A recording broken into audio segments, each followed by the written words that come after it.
প্রিয় বন্ধুরা, আপনাদেরকে ধন্যবাদ।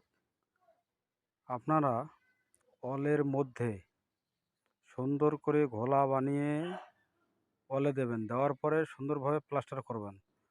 তাহলে প্লাস্টারটা টেকসই ও মজবুত হবে, আর প্লাস্টার কখনো খুলে পড়বে না।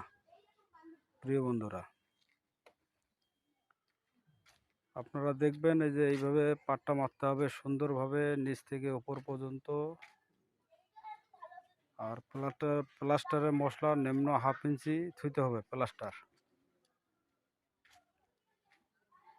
এই যে পাটটা মারানোর কাজ হচ্ছে বন্ধুরা, আপনারা দেখতে পাচ্ছেন এইভাবে পাটটা সুন্দর করে মারতে হবে।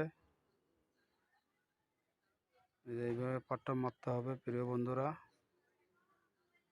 তাহলে আপনাদের ফিনিশিং উপর থেকে নিচ পর্যন্ত এক সমান থাকবে।